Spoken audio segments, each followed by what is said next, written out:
Welcome viewer, स्वागत है आप सभी का हमारे YouTube चैनल मैथनामा में। आज हम त्रिकोणमिति अध्याय को पढ़ेंगे। त्रिकोणमिति को अलग अलग करके देखा जाए तो ये तीन शब्द सामने आता है, त्रि, कोण और मिति।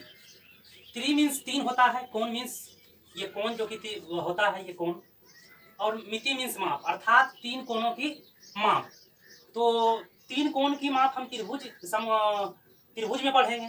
तो ये समकोण त्रिभुज के जो हम अनुपात का अध्ययन करेंगे, इसमें हम इसे ही त्रिकोणमिति कहते हैं। त्रिकोणमितीय अनुपात को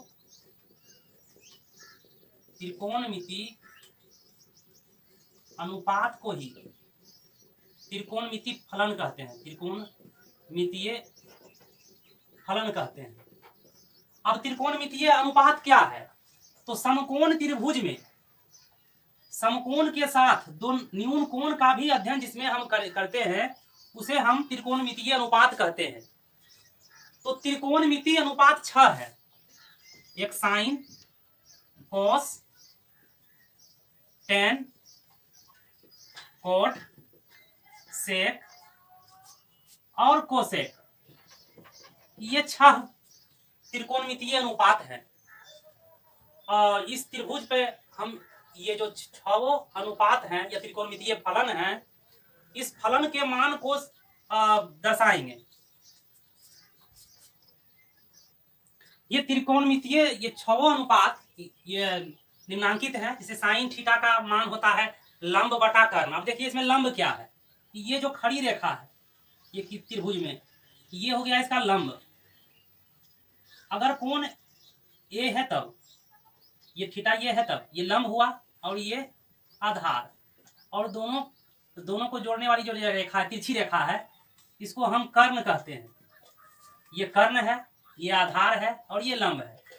तो साइन थीटा बराबर होता है लंब बटा कर्ण, कोस थीटा बराबर आधार बटा कर्ण, टेन थीटा बराबर लंब बटा आधार, कोसेक थीटा बराबर कर्ण बटा लंब, सेक थीटा बराबर कर्ण बटा आधार, और कोट थीटा बराबर आधार बटा लंब।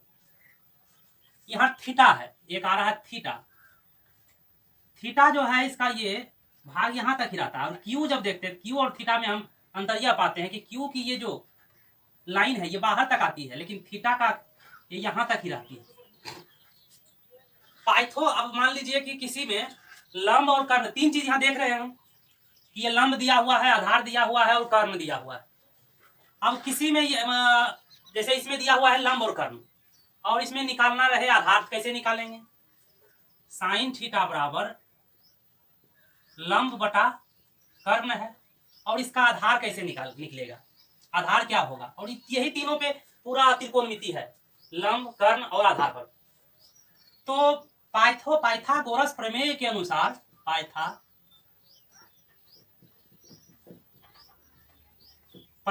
अनुसार होता है लंब स्क्वायर प्लस आधार स्क्वायर बराबर कर्ण स्क्वायर। मतलब कि दोनों न्यून कोण के का वर्ग जो ये कर्ण है इसके वर्ग के बराबर होगा। तीसरी में जो भुजा होगी उसके वर्ग के बराबर होगी। दो छोटी भुजा का वर्ग जो एक बड़ी भुजा है उसके वर्ग के बराबर होगा पाइथागोरस प्रमेय के अनुसार। अब इससे हम किसी का भी निकाल सकते हैं। जैसे कि हम पहले लंब का निकालते हैं, अगर लंब निकालना रहे तब तो लंब बराबर हो सकता है कि कर्ण स्क्वायर और घटाओ आधार स्क्वायर। अब यहाँ पे स्क्वायर है तो रूट आएगा ही, आधार बराबर हो जाएगा कर्ण स्क्वायर और घटाओ लंब स्क्वायर। अब कर्ण निकालना रहे तो लंब स्क्वायर और प्लस आधार स्क्वायर।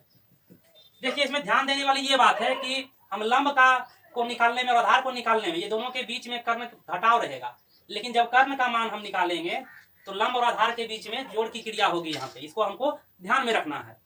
तो मान लीजिए कि लंब का मान कुछ दिया रहे, 3 दिया रहे, और कर्ण का मान 5 दिया रहे, हमको निकालना है आधार का मान। तो आधार का मान क्या होगा? तो यहाँ देख सकते हैं कि आधार बराबर है कर्ण स्क्वायर अंडर रूट कर्ण स्क्वायर माइनस लंब स्क्वायर। तो कर्ण का मान यहाँ 5 है, तो 5 स्क्वायर और 3 का स्क्वायर, 5 5 25 और 3 3 9 आया रूट 16। 16 का वर्गमूल हो जाएगा 4, तो आधार निकल गया 4। अब हमको और कोस थीटा का मान निकालना है तो वो भी निकाल सकते हैं, टेन थीटा का मान निकालना है वो भी निकाल सकते हैं। अगर तीनों ये हमको तीनों पता रहे, लंब, आधार और कर्ण तीनों पता रहे, तो हम ये किसी में से किसी का मान ज्ञात कर सकते हैं। और आगे देखते हैं कि साइन थीटा बराबर होता है 1 बटा कोसेक थीटा। मतलब कि sine theta into cosec theta का मान होता है 1। साइन थीटा गुणे कोसेक थीटा बराबर 1। अर्थात इससे यह सामने आता है कि साइन थीटा का अपोजिट होता है कोसेक थीटा और कोसेक थीटा का अपोजिट होता है साइन थीटा। ऊपर में हम लिखे भी थे कि साइन थीटा बराबर लंब बटा कर्ण और कोसेक थीटा बराबर कर्ण बटा लंब। तो जब हम यह लिखे कि साइन थीटा बराबर लंब बटा कर्ण और कोसेक थीटा बराबर कर्ण बटा लंब, तब यह सामने देख रहे हैं यहाँ पे कि लंब बटा कर्ण है और कर्ण इसमें ऊपर हो गया और लंब नीचे हो गया, इसका जस्ट अपोजिट है। तो यहाँ पे कोसेक थीटा बराबर 1 बटा साइन थीटा बराबर 1 बटा कोसेक थीटा और कोसेक थीटा बराबर 1 बटा साइन थीटा और कोस थीटा गुने सेक थीटा बराबर 1 होता है। तो कोस थीटा के बराबर 1 बटा सेक थीटा और सेक थीटा बराबर 1 बटा कोस थीटा। टेन थीटा गुने कोट थीटा बराबर 1 होता है। तो टेन थीटा बराबर 1 बटा कोट थीटा और कोट थीटा बराबर 1 बटा टेन थीटा। एक मान इससे और आता है कि टेन थीटा बराबर साइन थीटा और बटा कोस थीटा और कोट थीटा बराबर कोस थीटा बटा साइन थीटा। अब सवाल यह उठेगा कि ऐसा क्यों हुआ कि सब तो सबका इसके आधार पर ये हुआ, इसके आधार पर ये दोनों हुआ।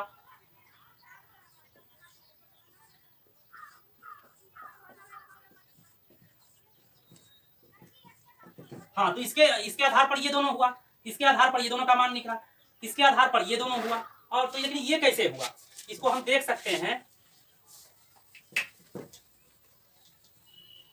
कि टेन थीटा बराबर दिया, टेन थीटा बराबर होता है, यहाँ दिया हुआ है साइन थीटा बटा कोस थीटा, साइन थीटा बटा कोस थीटा। इसको हम प्रूव करते हैं।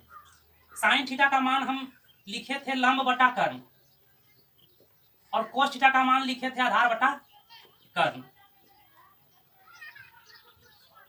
आरएचएस से ही बना रहे हैं, दाया पक्ष से ही।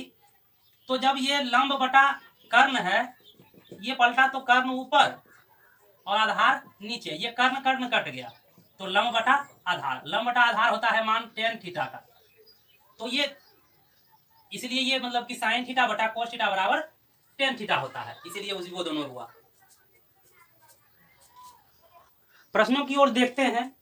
लिखा हुआ है प्रश्न साइन थीटा बराबर 1 बटा रूट 2 और कोस थीटा बराबर 1 बटा रूट 2। तो कोट थीटा का मान क्या होगा? जैसा कुछ देर पहले यहाँ पे हम लिखे थे कि कोट थीटा बराबर कोस थीटा और बटा साइन थीटा। तो कोस थीटा का मान दिया हुआ है 1 बटा रूट 2 और साइन थीटा का भी मान दिया हुआ है 1 बटा रूट 2। तो 1 बटा रूट 2 और रूट 2 ऊपर और ये नीचे का भाग ये कट गया तो 1 बटा 1 बराबर 1, इसका मान ये होगा। अगला प्रश्न देखते हैं कि साइन थीटा बराबर दिया हुआ है रूट 3 बटा 2 और कोसेक हो तो cosec theta plus cot theta का मान क्या होगा? तो सबसे पहले हमको कोसेक थीटा और कोट थीटा का मान ज्ञात करना होगा। कोसेक थीटा साइन थीटा बराबर दिया हुआ है रूट 3 बटा 2 अर्थात लंब बटा कर्ण। कोसेक थीटा का मान होता है कर्ण बटा लंब। तो कर्ण का मान 2 दिया हुआ है और लंब का मान रूट 3, ये पलट गया। अब है कोट थीटा बराबर, कोट थीटा बराबर होता है आधार बटा लंब, आधार बटा लंब। अब आधार तो इसमें ज्ञात नहीं है, ज्ञात करना होगा। तो आधार बराबर हो जाएगा कर्ण का स्क्वायर और घटाओ लंब का स्क्वायर, 2 दूनी 4, रूट 3 का स्क्वायर 3 हो गया तो 1 आया और इसका 1 हुआ। तो आधार का मान 1 और लंब का मान रूट 3, 1 बटा रूट 3। अब है यहाँ पे ज्ञात करना cosec theta plus cot theta. तो कोसेक थीटा का मान है 2 बटा रूट 3 और कोट थीटा का मान है 1 बटा रूट 3। दोनों का एलसीएम ये रूट 3 हुआ, 2 प्लस 1 हो गया, मतलब कि 3 बटा रूट 3।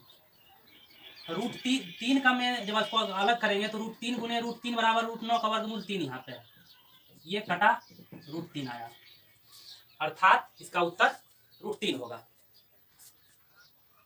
अगला प्रश्न दिया हुआ है, यदि 5 tan थीटा बराबर 4, 5 tan थीटा बराबर 4, तो tan थीटा का मान हो जाएगा 4/5। tan थीटा का मान होता है लंब बटा आधार, लंब बटा आधार दिया हुआ है, क्या नहीं दिया हुआ है, कर्ण। तो कर्ण को हम ज्ञात कर लेते हैं, तो कर्ण बराबर होता है लंब स्क्वायर जोड़ आधार स्क्वायर। तो लंब का मान दिया हुआ है 4 का स्क्वायर और 5 का स्क्वायर, 4 चौक 16 और 5 पचे 25, तो √41 आता है। अब प्रश्न में दिया हुआ है कि 5 sin theta minus 3 cos theta. अब sin थीटा बराबर क्या होगा, पहले sin थीटा और cos थीटा का मान निकाल लेते हैं। तो लंब बटा कर्ण, sin थीटा का मान, कर्ण का मान आया √41, 4/√41, और cos थीटा का मान हो जाएगा 5/√41। तो 5 sin थीटा, तो 5 गुने sin थीटा का मान है 4/√41 minus 3 cos theta, cos theta का मान है 5/√41। यही चीज यहाँ पे प्लस में है,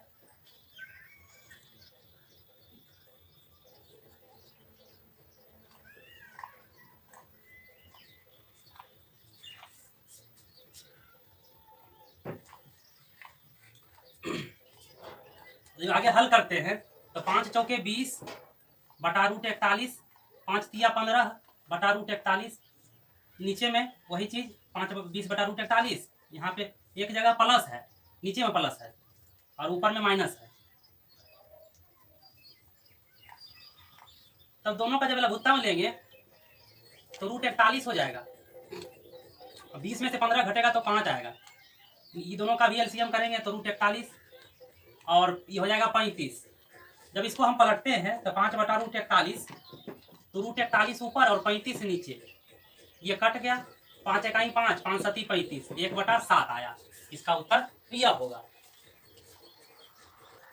अगला प्रश्न देखते हैं, दिया हुआ है कि cot थीटा बराबर 35/12। जैसा कि हम जानते हैं कि cot थीटा का मान होता है आधार बटा लंब, तो इसमें ज्ञात करना है कर्ण का मान। तो कर्ण बराबर होता है आधार का स्क्वायर, लंब का स्क्वायर जोड़ आधार का स्क्वायर। तो लंब है 12, तो 12 का स्क्वायर और आधार है 35, 35 का स्क्वायर, 12 का स्क्वायर 144 और 35 का स्क्वायर।